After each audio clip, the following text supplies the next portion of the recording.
They didn't know I was still awake. That's the only reason I heard it. Through the thin crack of the bedroom door, her whisper curled like smoke into the hallway. Tomorrow we'll lock her away.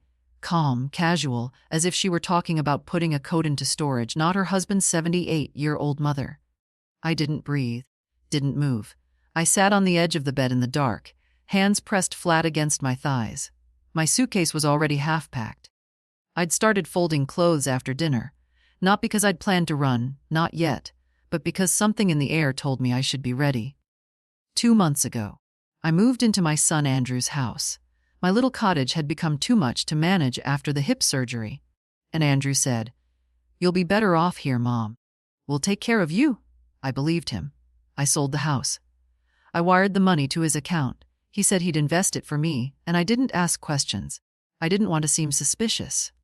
I wanted to believe he loved me enough to make room for me. But love isn't measured in guest rooms and promises. It's in tone, in patience, in whether your teacup is refilled at the table, or whether someone sighs when you ask for a slice of bread. Tonight, I had dinner alone in the kitchen. Sarah said they were going out just for an hour and left me with leftovers in plastic containers. I didn't mind that. I minded the way she glanced at her watch when I asked how her day was, as if even a few seconds of conversation with me were an interruption. I'd just finished rinsing my cup when they came home. I stayed in the room until I heard them head upstairs. It was when I was getting ready for bed. The door slightly opened to let the cat come in that I heard it. Her voice, that whisper. "She's getting slower," Sarah said. And she asked about the money again. "We'll handle it tomorrow." Quietly, I stood frozen for a long time, long after their footsteps faded into the bedroom. Then I moved quietly, methodically. I closed the door, locked it, pulled the suitcase out from under the bed. I didn't cry. I don't cry easily. Not anymore. But my hands trembled as I folded my wool cardigan, the blue one with worn elbows that Andrew always said made me look too old. I added my papers, passport, the envelope with my medical records, the folder I wasn't supposed to find last week in Andrew's drawer labeled with my name. The clock said 12:43 a.m. I wasn't sure where I'd go. I had no plan, just one instinct. Leave before they made that whisper real. Outside the street was quiet. The neighborhood was too polished. Identical houses, cars without dust, sidewalks without cracks. I didn't belong here. I never had. I opened the front door without a sound. Shoes in one hand, suitcase in the other. I didn't leave a note. What could I possibly write? "Thank you for the hospitality." I paused just once at the end of the walkway, looking back at the house where my son lived, where my name was no longer welcome at the table. Then I turned, stepped onto the street, and walked toward whatever would come next. The suitcase felt heavier with every step, not from weight, but from the shame packed into it. I didn't know where I was walking to. I just knew I couldn't stay. The bus stop was 2 blocks down. I walked barefoot, shoes still in my hand. The pavement was cool from the night air, and the silence pressed against my skin like a second coat. I passed 3 houses before a motion sensor clicked on and bathed me in light. I paused, caught like a thief in someone else's security. And for a second, I wanted to turn back. Just knock on the door. Say it was a mistake. Say I was tired and misunderstood what I'd heard. But I hadn't misunderstood. The whisper had been clear. Tomorrow we'll lock her away. And the silence that followed had been even louder. Andrew hadn't objected. Not one word. "No, that's too much." "No, she's my mother." Not even a sigh of discomfort. Just silence, a silence that said, "Fine." I sat on the metal bench at the corner of Cypress and Maple. The last bus would be coming in 12 minutes if the schedule was still the same. I hadn't taken public transportation since before the surgery. Since before I handed over the last piece of independence I had and moved into a house where I didn't belong, the street was empty. A porch light blinked across the road, but no one came out. I slipped my shoes on and zipped up my coat. Not for warmth. It was early fall and the night was gentle, but for the feeling of being enclosed, held together. I glanced at the envelope in my bag. I hadn't meant to find it. A week ago, I'd been looking for batteries in the kitchen drawer. Sarah kept a stash there. She was always controlling about what was hers and what wasn't, and instead I found a thick white envelope with my name typed neatly on the front. No return address. Inside were copies of forms I didn't recognize at first, a power of attorney I'd never signed, Financial withdrawals, transfers, insurance claims. My signature at the bottom of each, but it wasn't mine. Not quite. Close enough, though, for someone who wanted it to be convincing. Close enough for a bank clerk in a rush or a notary who didn't ask questions. The handwriting mimicked my loops and spacing, but the slant was wrong. A practiced imitation. I'd folded the documents back inside and returned them without a sound. That night, I lay in bed staring at the ceiling, remembering things that hadn't seemed strange before. The urgent push for me to sell my house. The way Andrew insisted on handling all the calls with the financial advisor. The quick, quiet way Sarah took over my medications and organized my files. The whisper I heard tonight wasn't a beginning. It was the final line in a plan that had been unfolding for months. The bus came. I stood, pulled my bag behind me, and climbed aboard. The driver, a heavy-set man in his 50s, barely glanced at me. Anywhere in particular, he asked. Just downtown, I said, near the old library. He nodded. You're out late. I didn't answer. I watched the empty streets blur into each other as the bus hummed forward. Streetlights flashed across the windows in rhythm. Each flash a thought he knew. She forged. They wanted me gone. 20 minutes later, I stepped off in a part of town I hadn't been to in years. The hotel I remembered was gone. In its place stood a lit-up glass building. I wandered until I found a small motor lodge tucked between a gas station and a 24-hour diner. The woman behind the counter barely looked up when I said, "One night." The room was small, clean enough. It smelled of bleach and something older, something permanent. I locked the door behind me and set the suitcase on the chair. Only then did I let myself exhale fully. I sat on the edge of the bed and looked at the phone in my hand. No missed calls, no messages. Of course not. They hadn't noticed yet. Or they had and decided not to ask where I'd gone. The worst part wasn't the whisper. It wasn't even the forged signature or the fake smiles. It was the knowing, the certainty that at some point in the past year, I'd stopped being a mother to Andrew. I'd become an account, a signature, a room that cost more than it gave, a burden. I took off my shoes and lay back on the bed, fully dressed. I wasn't afraid. Not yet. That would come later. Tonight, I was just tired.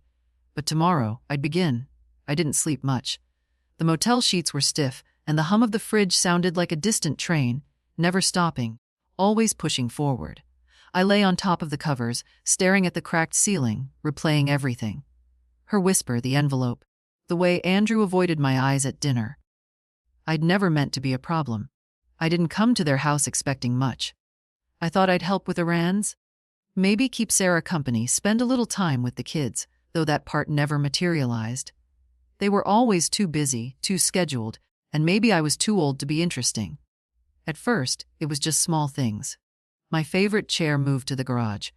My tea mug replaced with a newer one, thinner, prettier, but it burned my fingers. Sarah rearranged the pantry, said it was more efficient now, though I could never find the salt. Andrew said it was all for my comfort, but it always felt like I was being managed, not cared for. I got up before the sun rose and made tea with the motel's rusty little kettle.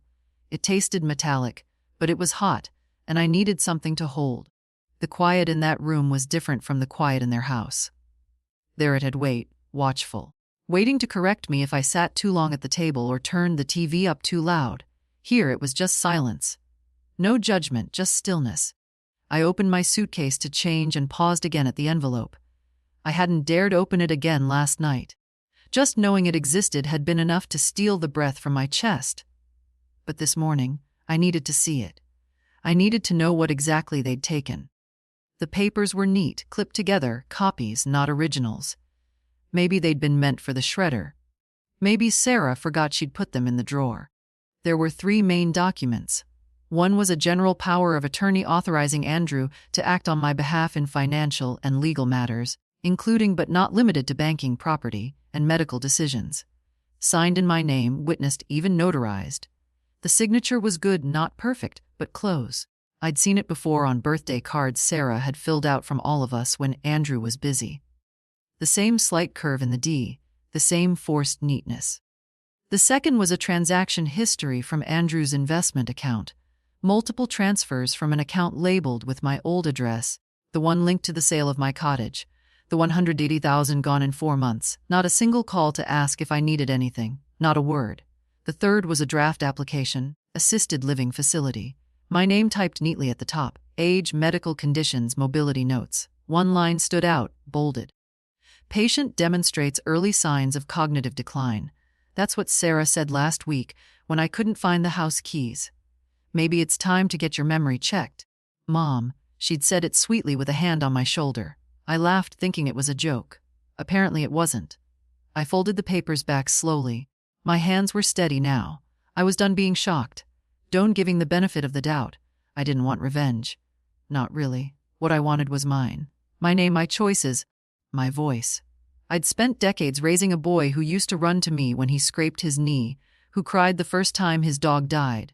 I didn't know when that boy became a man who saw me as disposable, but I wasn't going to ask for his love anymore. Some things, once broken, don't come back. At 8, I called a cab. The driver was young, polite, didn't ask questions when I said, "Take me to Fairmount Bank downtown branch." I sat in the back, clutching my bag like a lifeline.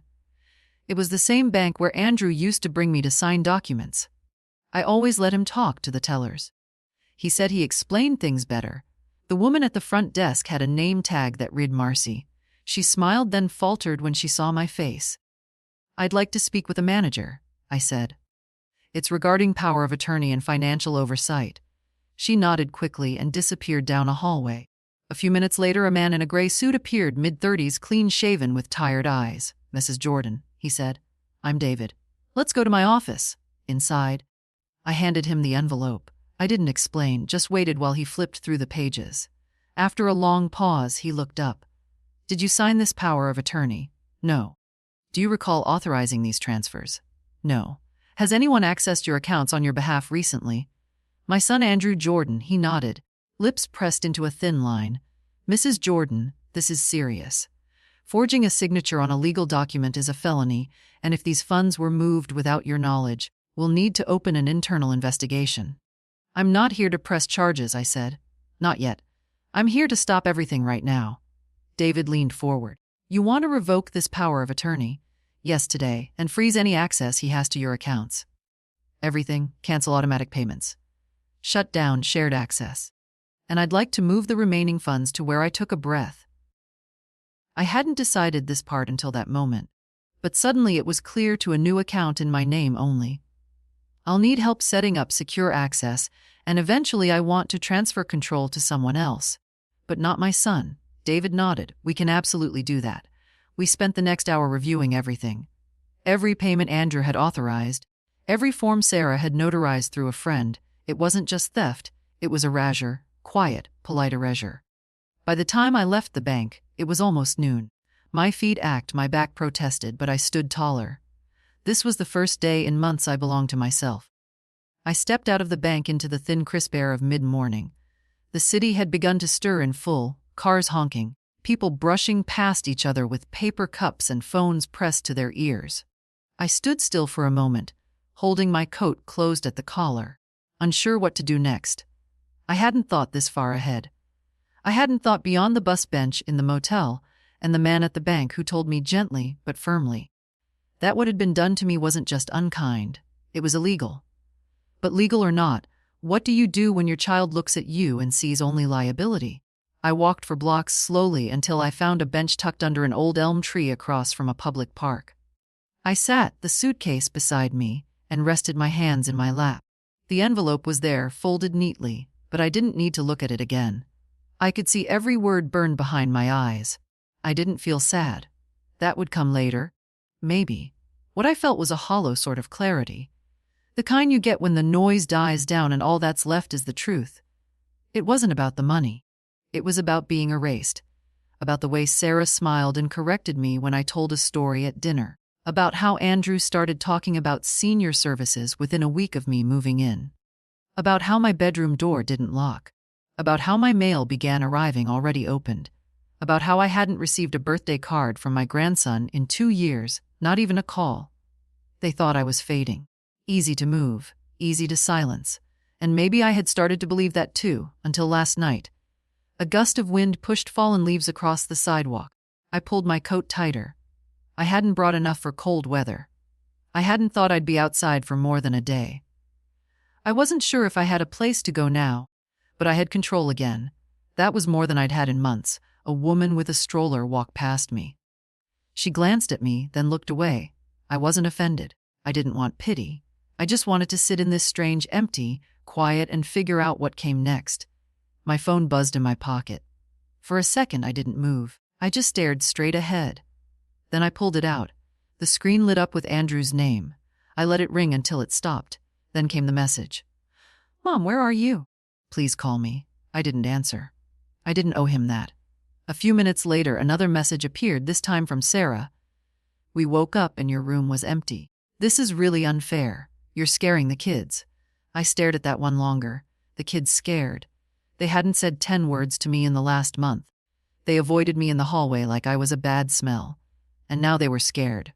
No, Sarah was scared. Scared that her nice little plan was crumbling. Scared that the old woman she meant to lock away had slipped out the front door with a suitcase and a secret. Good, let her be scared. I closed the messages without responding. I didn't know what to do next, but I knew who I needed to see. There was a name on a card. David, the bank manager, had given me, a lawyer, someone who could walk me through the rest of the process. Someone who could help me make sure this wouldn't happen again. Her office was 6 blocks away. I stood up, stretched the ache from my back, and pulled my suitcase along behind me. It rolled noisily over the cracked pavement. The receptionist was young with a soft voice. "Do you have an appointment?" "No," I said. "But David from Fairmont Bank told me to come." She nodded and disappeared through a side door. A few minutes later, a woman in her early 40s came out. Tailored jacket, soft gray eyes, not much makeup. She extended her hand. "Mrs. Jordan, I'm Elise Becker," David called. "Come with me." We sat in a private office with tall bookshelves and heavy curtains. I opened the envelope one more time. Elise read through everything slowly, her eyes narrowing. When she finished, she looked up at me and said, "I'm so sorry. This happens more often than people think, especially to older women who trust too easily." "I didn't think I was being naive," I said quietly. "Just hopeful." "You weren't naive," she said. "You were loving and they took advantage. We spent nearly 2 hours together." She explained my rights, what the forged documents meant legally, what actions could be taken. She used words like fraud, financial exploitation, elder abuse. I nodded through them, though they sounded like someone else's life. I wasn't ready to talk about court. I wasn't sure I wanted to, but I did want protection. "I want a new will," I said. "I want everything rewritten." She didn't blink. "We can do that. And I want to transfer financial power to someone else, not my son." "Do you have someone in mind?" I thought of Clara, my niece in Arizona. Kind, reliable. She'd sent birthday cards every year, even when I didn't answer. She'd visited after my surgery, brought soup and magazines, and didn't ask about money. "Yes," I said. "I'll call her." Elise began drafting documents while I sat there sipping the lukewarm tea her assistant brought in. Her office was warm and smelled like lavender. For the first time since the motel room, I felt something settle inside me. Not peace exactly, but footing. I was still standing. When I left her office, my phone had 4 missed calls, all from Andrew and 1 voicemail. I didn't listen. Instead, I turned the phone off. Let them wonder. Let them sit in the silence for once. Let them feel what it's like to wait for a call that never comes. The sun had started its slow descent by the time I stepped out of Elise's office. I stood on the sidewalk for a moment, blinking at the light. My suitcase rolled behind me like a tired companion. I hadn't eaten all day, but I wasn't hungry. There was something sharper in my stomach. Not pain, not quite fear. Something like readiness. I found a bench near the train station and sat down. I wasn't sure where I would sleep that night. The motel was an option, but part of me didn't want to go back there. I needed something else, something unfamiliar, a small act of defiance, maybe. A reminder that I could still choose. I opened my bag to look for a sweater and felt the edge of the envelope again. My hand brushed the contents I already knew by heart. The forged power of attorney. The bank transfers, the draft admission forms to a care facility. But there was something else tucked behind them. A second envelope sealed, heavier. I didn't remember packing it. It must have been there by accident. Or maybe Sarah had left it in the drawer without realizing. I opened it slowly. Inside, more forms. Property records, loan applications. One was a refinance agreement on my old house, dated just 2 weeks after I moved in with Andrew and Sarah. I stared at it, then looked closer. The house hadn't been sold once. It had been sold twice. Andrew had forged a second transfer using my name to take out equity after the first sale. They'd claimed I was still the legal owner. Used that as leverage to pull another loan against it. But the worst part was the note paperclip to the back in Sarah's handwriting. Small and perfect. Make sure she doesn't see mail from Ridgeway Title. Redirect notices starting next week. They hadn't just taken my money. They'd planned to drain every last trace of my life before handing me over to a facility and walking away clean. I folded the papers slowly, hands steady. So that was the plan. Sell the house, take the money, forge the signature, refinance again, lock me up, smile for Christmas cards, let the doctors blame it on age. But I wasn't confused, I wasn't lost, I was angry. Not the loud kind, not the messy kind. The kind that sits low in the belly and waits, that sharpens itself on silence and time. I sat there on that bench for a long time watching people move through the world. Some laughing, some rushing. None of them knowing what it meant to vanish piece by piece inside your own family. They'd tried to turn me into a shadow, but I'd remembered who I was, and tomorrow I'd remind them too. I didn't go back to the motel that night. I walked until my legs ached, then checked into a modest bed and breakfast a few blocks from the courthouse. The woman at the desk didn't ask questions, just handed me a key and pointed down the hall.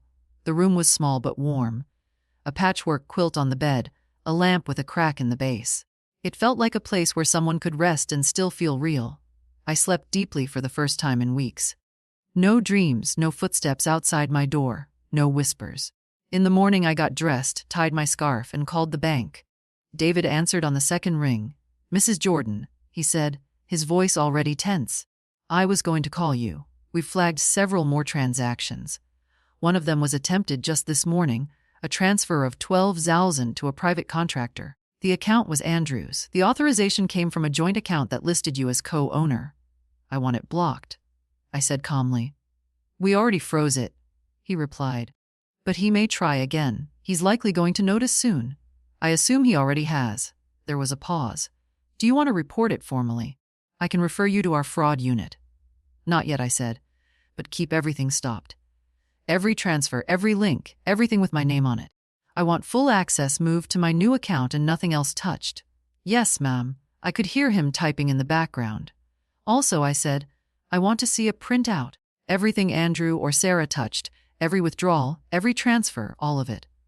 "We'll prepare the full report," he said.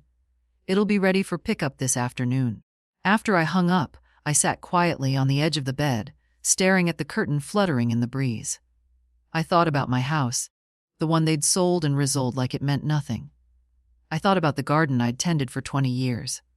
The hydrangeas I planted after my husband died, gone now, covered in concrete and profit. And yet somehow I didn't feel broken. I felt sharper than I had in years. By 10, I was back at the bank. David handed me the folder himself, face grim. "This is everything from the last 18 months, he said. "The amount moved is significant." I sat down in the small private room, opened the folder, and began reading. Page after page withdrawals labeled home maintenance. But I hadn't lived in a house that needed fixing. Medical expenses, but I'd never seen those doctors. Investment transfers into Andrew's name. Always temporary, he told the clerk, just moving funds around for tax strategy. And the worst, automatic transfers. I never noticed a slow bleed of 600 here, 400 there. Set to hit monthly subscriptions, insurance policies, a cleaning service, a landscaping company. I had been paying for the house I no longer owned, for their groceries. One line made my hand go cold. Tuition, Grandview Academy annual. I stared at it. That was Sarah's niece's school. Not even family, just someone they wanted to impress. I turned back to David. "I want all of this stopped," I said. "It's already done," he assured me. "But you need to understand this qualifies as financial exploitation if you change your mind about legal steps." "I'll handle that part separately," I said. He nodded. "Would you like help setting up alerts so you can see every transaction going forward?" "Yes, and I want physical statements mailed to my new address. No online access. No sharing, no digital trail." "Understood." He left me in the room for a few minutes while he finalized the changes. When he returned, he had a card in his hand. "One more thing," he said. There's a support organization for older adults who've gone through situations like this. They help with housing, legal aid, emotional support. It's confidential. You don't have to. I took the card before he could finish.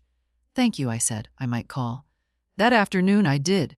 Not because I needed a therapist or a place to cry, but because I needed a witness, someone to say, yes, this happened. And no, you weren't crazy. The woman who answered, her name was Patrice, spoke gently, but not with pity. She didn't sound surprised. She just said, "You're not alone." And I believed her. Patrice met me the next morning at a small community center tucked between a church and a grocery store. Nothing fancy, just a clean front desk, quiet hallways, and the smell of coffee drifting in from a side room.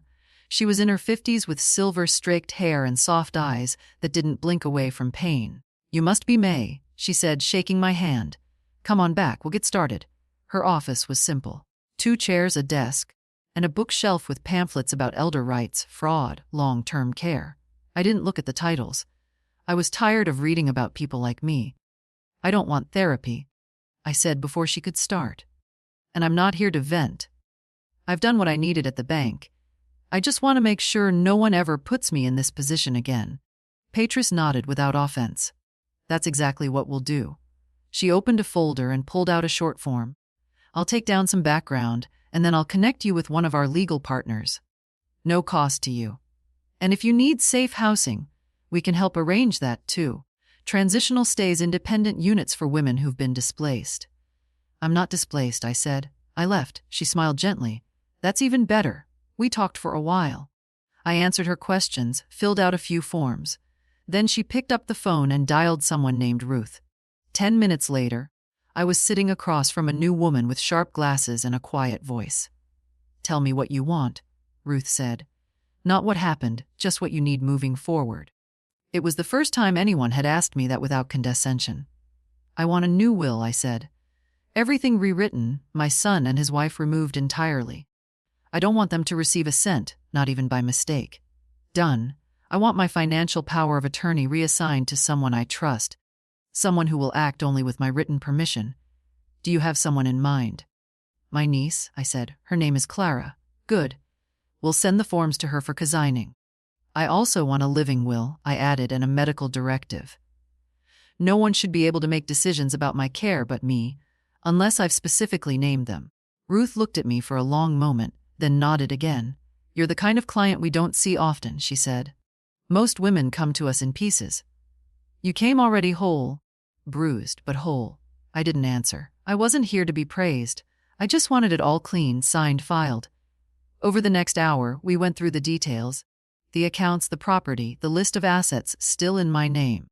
She explained how the second mortgage Andrew had taken out could be challenged since it had been done with forged signatures. But I would need to decide whether I wanted to press charges or simply sever the ties. I chose the second for now. "I don't want their money," I said. "I want mine. I want my name back. I want silence from them. That Ruth said I can help with." By the time we finished, the sun was already low. She handed me a folder, a new one, clean and labeled with my name in her handwriting. "Everything will be official by end of week," she said. "Until then, no one can touch anything. And if they try, you call me." I stepped outside, holding the folder like it was made of glass. Everything I had built, every quiet step, every careful boundary was now real. I wasn't afraid of Andrew anymore. I wasn't afraid of Sarah's whispers or forged papers or empty threats. They could scream, they could beg, they could send flowers and messages and voicemails. It wouldn't matter, their access was gone. And I was no longer the woman who waited in her room to be told what came next. I was deciding now. And they would live with that. I hadn't called Irene in over a decade. We used to talk weekly back when our husbands were still alive and our children were young enough to worry us, but not disappoint us. She moved to the coast after her second stroke. Said the air was easier there. I sent her a card that Christmas, and she sent back a short note. Then nothing. Life had drifted us apart like leaves on different rivers. But that afternoon, as I sat alone in the bed and breakfast with the folder from Ruth in my lap, I dialed her number from memory. She picked up on the second ring. "Hello." I knew her voice immediately. It was lower now, slower, but it still carried that old edge like she'd always just finished telling someone off. Irene, I said, my voice breaking just a little. It's May. A pause. And then, May Jordan, Lord have mercy. Where have you been? I left, I said. Left Andrew's house. I needed to disappear just for a bit. Another pause. This one different. Not surprise. Something more careful. Is everything all right? No, I said honestly, but I think it will be. She didn't ask questions. Just said, you have somewhere to sleep. Tonight, yes. Tomorrow? I don't know. You do now? I'm still in Newport. Got an extra bedroom. The one with the green quilt you hated. Come stay. I'm not asking, I'm telling. I let out a breath I hadn't known I was holding. Thank you. Pack your things, she said. I'll have soup waiting. The bus ride to Newport took 3 hours. I dozed through half of it, the folder clutched to my chest like a passport. When I got off, Irene was already waiting at the station, shorter than I remembered, but her eyes as sharp as ever. She didn't hug me right away, just looked at me hard. You're thinner, she said, and tired. Come on, we'll talk over tea. Her house was small but filled with life. Photos everywhere, old records in the corner, a cat that hissed at my suitcase and then disappeared under the couch. She made soup like she always had, heavy on the garlic. No apologies. When we finally sat at the kitchen table, she poured 2 mugs of tea and waited. I told her everything from the moment I moved in with Andrew to the forged papers to the whisper in the hallway. I told her about the bank, the lawyer, the envelope. She didn't interrupt, not once. When I finished, she leaned back, folding her arms. Damn, I smiled despite myself. And here, I thought my daughter-in-law was the queen of cruelty, she added. Yours sounds like she could teach a course. It's not just her, I said. Andrew let it happen. He watched it happen. That's what breaks me. Irene nodded. Oh, honey, we raise them to stand tall, and they grow up thinking we're the floor. That silence settled in again. Not awkward, not sad, just full of all the things we both had lived and never said aloud. You're staying as long as you need, she said. I mean it. And if you want quiet, I'll give you quiet. If you want to scream into the sea, I'll hold your coat. I laughed. A real laugh. The first one in longer than I could remember. That night, she gave me the room with the green quilt after all. And as I lay in bed, listening to the waves through the cracked window, I felt something unfamiliar return to my chest. Not safety, not yet, but something close. The phone started ringing just after 8 the next morning. I let it vibrate once, then turned it face down on the nightstand and walked out to the porch, where Irene was already sitting with her tea and a wool shawl draped around her shoulders. Let me guess, she said without looking at me. Your ghost just realized it's missing. I didn't answer. I sat beside her, wrapping my hands around a warm mug she'd left for me. The ocean was calm that morning. The air salted and damp. My suitcase sat untouched in the corner of the guest room, and for the first time in weeks, I didn't feel the need to unpack or plan. I just existed. The phone rang again, then again 6 times in the next hour. All Andrew. No voicemail. Just the name flashing over and over as if urgency could erase what he'd done. He's not worried about you. Irene said he's worried about whatever access you've taken with you. I nodded. I already knew. Later that morning, I turned the phone on silent. Messages began to stack one by one. Mom, please call me. We're worried. Where are you? Sarah's panicking. I need to talk to you right now. This has gone too far. I watched them appear without feeling much. Each word read like a script. I could already hear his voice. Tense, controlled, maybe even a little hurt, as if I'd betrayed him. I didn't reply. Instead, I went into the kitchen and helped Irene chop vegetables for lunch. Between the soft thuds of the knife and the hiss of boiling water, she asked, Do you want to tell Clara what's happening about the legal papers? I will, I said. When it's time, and the rest of them. I'm done talking to people who only listen when they need something. She nodded, dropping carrots into the pot. My phone buzzed on the table. I didn't move. That afternoon, a new message appeared, this one from Sarah. This is getting out of hand. If you don't return Andrew's calls, we'll have to take other steps. You can't just disappear like this. People are asking questions. I reread it 3 times. That was her worry. Not me, not my health, not whether I was safe or scared or even alive, just appearances. People were asking questions. I almost laughed. They had told themselves for so long that I was fading, slipping, losing control. And now they were the ones chasing ghosts, dialing silence. They could keep dialing. That night, I walked down to the beach with Irene.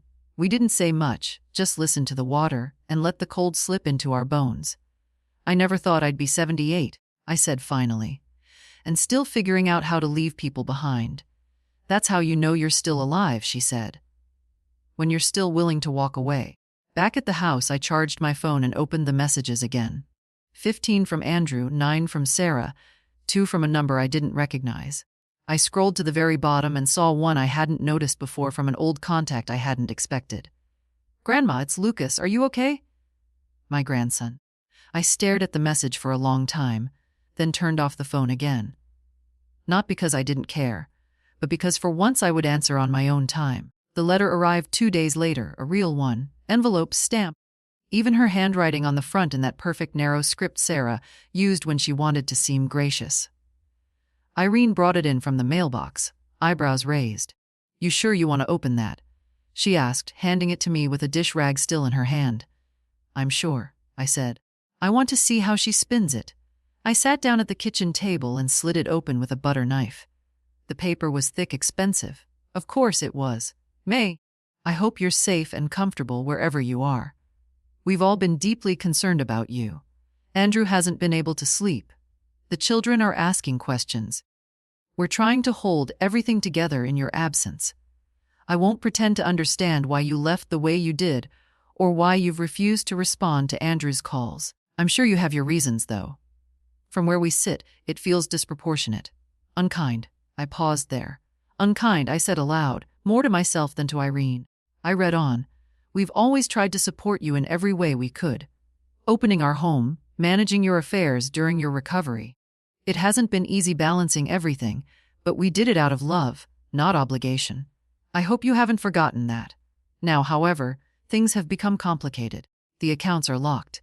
Services are disrupted. Andrew is being contacted by banks, by vendors, by people who don't understand what's going on. It's putting enormous pressure on the family. This isn't what anyone wanted. We're still willing to talk to make things right. But we can't do that while you remain unreachable. You're part of this family, May, and families don't run away from each other." No signature, just her name, printed cleanly at the bottom. "Sarah." I folded the letter slowly, set it on the table, and sat back in my chair. Irene was watching me. "Well," she asked. I shook my head. "She's not even angry. That's the worst part. She still thinks she's the reasonable one. They always do," Irene muttered, wiping her hands on her apron. It didn't hurt. Not like I'd expected. Reading her words, so carefully chosen, so polite on the surface, was like seeing a costume on a hanger. There was no real shape behind it. Just posture, performance, unkind. That word stayed with me as if I'd snapped at someone over dinner. As if I hadn't watched them siphon away the bones of my life bit by bit while smiling through it all. No apology, no admission, just concern over the consequences of getting caught. I pushed the letter aside and stood up. "Burn it?" Irene asked, already reaching for the matches. "No." I said, "Let it sit for a while. Let it feel ignored." The next morning I wrote no reply. I made breakfast instead, washed the dishes, took a walk by the shore. Let them talk. Let them wonder. I wasn't part of that house anymore, not their plans, not their polite lies. I had no more to say, and that finally was enough. I met her by accident. I was coming out of the corner store with a loaf of bread and a small jar of honey when I saw her drop a stack of folders in the parking lot. Papers scattered in the wind like birds startled from a tree. She bent down, frustrated, chasing them with one hand while the other held her phone to her ear. I didn't think. I just moved. I set my bag on the curb and helped gather the pages, pressing them down under my hand until she could grab them. She looked up out of breath. "Thank you, God, thank you." She was young, mid-30s maybe. Her jacket had a patch on the shoulder. North Coast Community Services. We stood up together. "You okay?" I asked. She smiled sheepishly. "I will be. I've got 3 appointments today. I'm behind and the copier broke this morning. But that's not your problem. Thank you again." She reached for the last page, glanced at my face, and paused. "Wait, are you May Jordan?" I blinked. "Yes." Her smile softened. "I thought so. Patrice mentioned you from Elder Services." "That's right," I said carefully. "How do you know Patrice?" "I work with her sometimes. I'm a field coordinator. Housing and outreach mostly." She shifted the papers into one arm and held out her hand. "I'm Leia." We shook. I didn't expect to run into you here, she added. I actually read your intake report last week. You're kind of famous in our office right now. I laughed despite myself. That's never a good sentence. No, seriously. Most people in your position stay quiet. They let it happen. You didn't. You drew a line. It was either that or vanish, I said. Leia looked at me for a long moment, then reached into her coat and pulled out a folded piece of paper. I probably shouldn't be mixing business and groceries, she said. But I have a unit, safe housing, 1 bedroom, no stairs, quiet building. It's usually reserved for emergency placements, but I think you qualify. I looked at the paper, then at her. What's the catch? No catch, it's yours for up to 6 months. No rent, utilities covered. You'd have privacy, freedom, and strings. She shook her head. Just one. You check in with me once a week, not because I don't trust you, just so you're not alone. I didn't answer right away. I watched the wind move through the trees behind her, the way the sky had turned pale and wide. A place of my own, not borrowed, not conditional. I took the paper. I'll think about it. Of course, she said. Take your time, but don't wait too long. Places like this don't stay open. 2 days later, I moved in. It wasn't fancy. Small kitchen, older carpet, a window that stuck when you opened it, but it was mine. I unpacked my suitcase slowly. No rush. Each folded sweater, each notebook. Each pair of socks felt like it had earned the right to be there. Leia came by the next morning with fresh towels and 2 mugs. Just in case you want coffee with someone, she said, or don't. We sat for a while. She didn't pry, just told me about her job, her dog, her aging mother who still tried to drive without glasses. I listened. I didn't talk much. But something about her rhythm calmed me. When she left, she said, You don't owe anyone an answer, but you deserve to ask yourself what you want now, not what you'll tolerate, what you want. That night, I stood at the window in my new apartment. The lights outside were soft. No one was watching me. No one had access to my drawers or my name or my future. For the first time in years, I felt unclaimed, and I liked it. The library was 6 blocks from the apartment. Leia helped me settle into a low building with faded bricks and a crooked open sign in the front window. I found it one afternoon when I was walking without purpose, which I'd started doing often. There was something soothing about having nowhere to be and no one expecting you to explain why.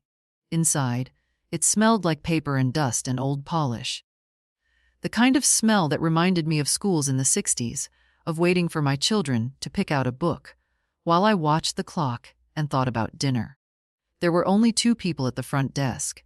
A young man with headphones and sorting returns, and a woman in her 60s with sharp eyes and a frayed cardigan. She looked up as I wandered past the biography shelf.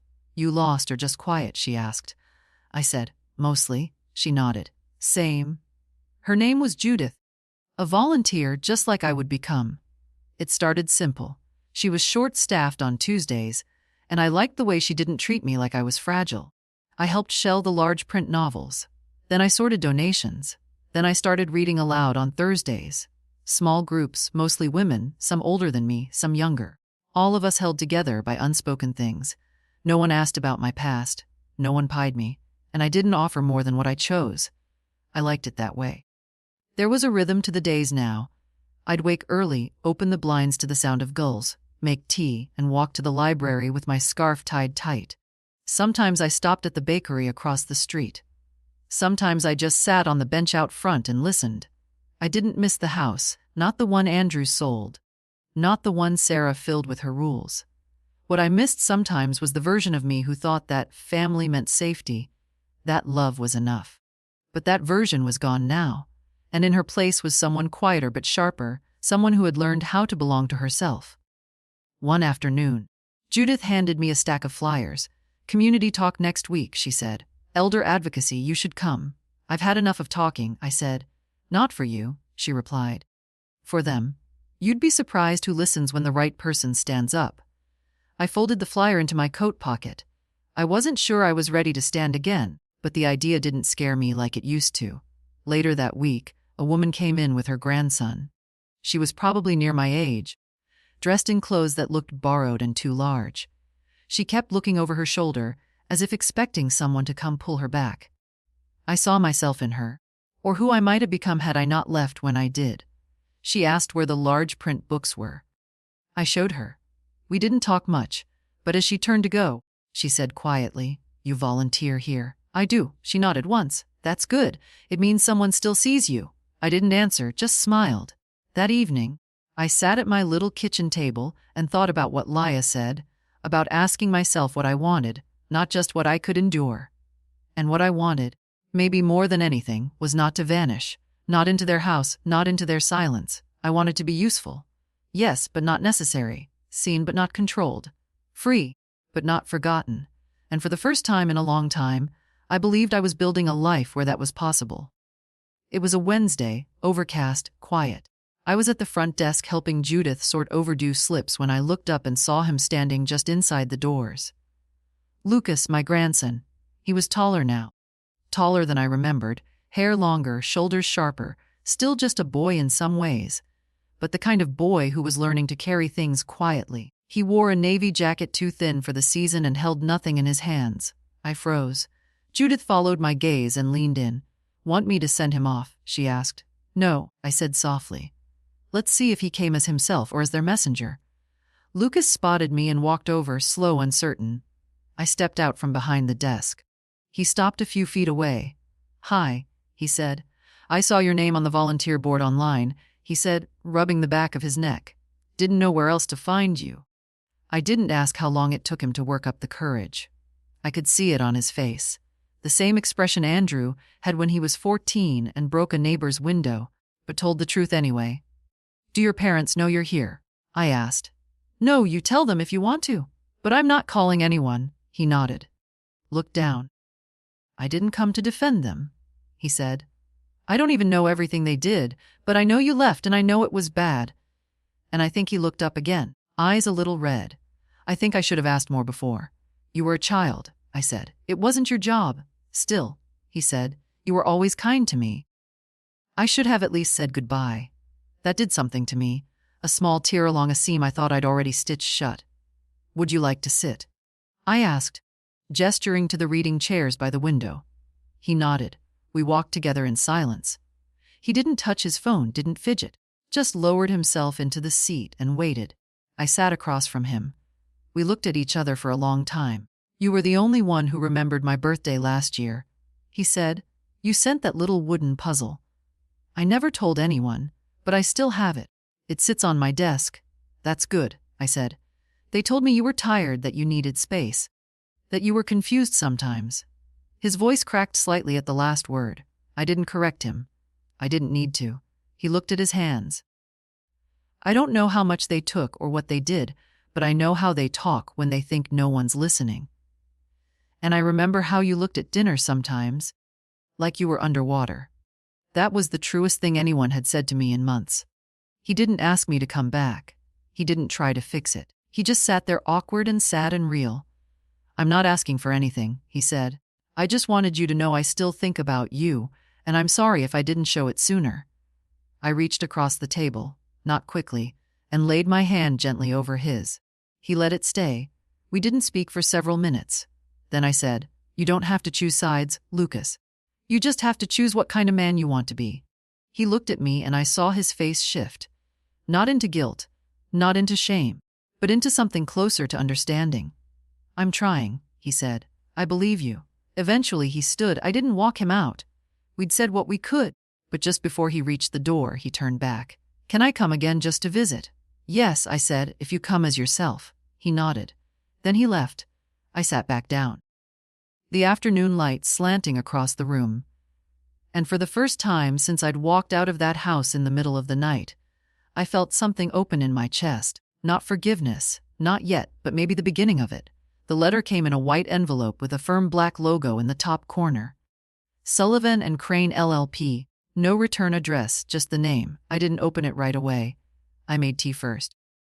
Sat by the window with the envelope on the table in front of me, like it might start talking if I looked at it too long.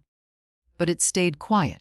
Letters like that always are. The real noise comes after. I opened it with a butter knife. No rush, no shaking hands. The letter inside was 5 paragraphs long, neatly formatted, signed in blue ink. "Dear Mrs. Jordan, we are writing on behalf of our clients, Mr. Andrew Jordan and Mrs. Sarah Jordan, regarding recent actions taken involving shared financial accounts, property, and legal responsibilities. Our clients have expressed concern over the abrupt nature of your departure, your decision to block account access without prior notice, and the potential legal ramifications of these actions. They are particularly troubled by the absence of communication and the emotional distress these changes have caused to the family, including minor dependents. I stopped there. Minor dependents, I said aloud. They're 11 and 14, not orphans. I kept reading. Our clients are open to resolving the situation amicably and suggest a mediated conversation with legal counsel present to discuss a path forward that is respectful to all parties. Should this invitation be declined, we may be forced to explore legal avenues to ensure proper accounting and access regarding shared financial and family matters. We trust that you will act in good faith and respond within 14 days of receipt of this letter. It ended without warmth, just a signature and a deadline. I folded the paper slowly, placed it back in the envelope, and stood up. The tea had gone cold. 2 hours later, I was sitting across from Ruth in her office again. She read the letter silently, lips pressed together, pen tapping once against the folder on her desk. When she finished, she placed it down and looked at me. "You okay?" I'm not surprised. "No, but I'd hoped they'd at least pretend to apologize." I shrugged. They did in their own way. "They're sorry I woke up." Ruth didn't smile. She never did when the subject was Andrew and Sarah. "This letter isn't a real threat," she said. "It's a push and attempt to intimidate you into backing down, into giving them a seat at the table again." "They don't get a seat anymore." "Good," she said, "because you have every legal right to protect your assets. Everything we've done is above board. If they want mediation, we can say no. If they pursue action, we respond formally. But I doubt they'll follow through. This is a bluff. They don't want court, they want silence." "Well," I said, leaning back, "they can have silence, just not on their terms." Ruth pulled a form from the drawer and handed it to me. "Just in case," she said. "Statement of intent. If you want, I can file this with the court. Preemptive. Makes your current standing harder to challenge." I signed it without hesitation. No flinching. No looking for Andrew's face in the air around me. He wasn't in the room anymore. Not in my thoughts. Not in my decisions. Ruth slid the form into her file. "They're not used to the version of you who says no," she said. "I'm still getting used to her myself." "You're doing fine." As I left her office, I walked slower than usual, not from age, from certainty. I was no longer acting from fear, no longer reacting. This was the part of the story where I had already left the house, already reclaimed my name, already built a room of my own. And now I was simply closing the doors behind me, letting them knock if they wanted, but I wasn't letting them in.